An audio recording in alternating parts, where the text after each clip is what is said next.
Le 28 décembre 1962, un des plus grands pianistes français du XXe siècle naissait.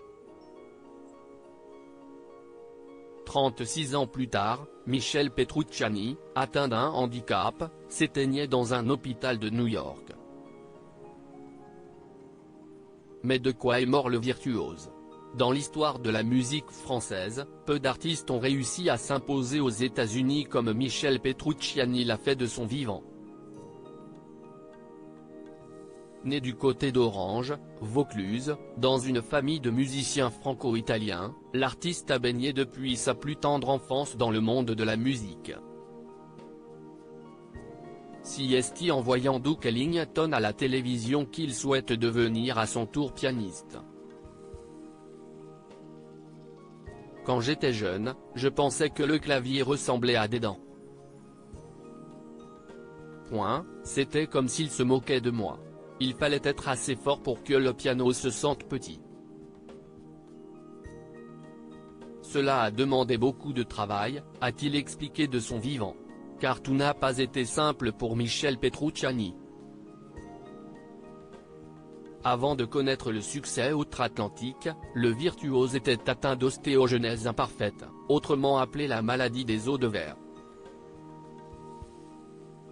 Un handicap qui va lui causer de nombreux soucis, dont de multiples fractures, même pendant certains de ses concerts.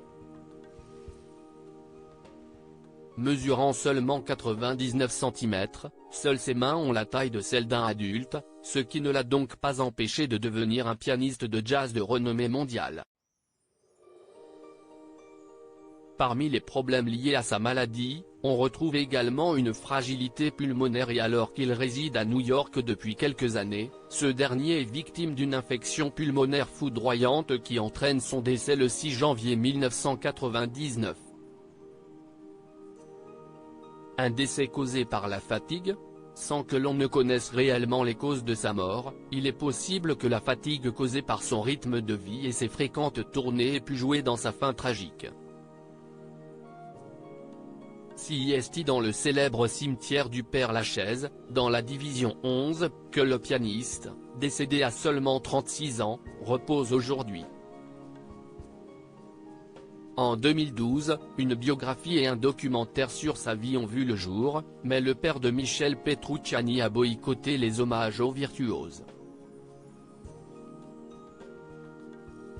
Une décision surprenante pour le père de l'artiste, qui déclarait en 2001, à la suite d'un concert live où père et fils se sont retrouvés ensemble sur scène, partager une tournée mondiale en duo avec mon fils Michel a été pour moi un moment magnifique. Il existait entre nous un amour musical incomparable, a déclaré Tony Petrucciani, avant d'ajouter, si est-il le rêve de tout père que son fils réalise un jour ce qu'il a souhaité qu'il devienne.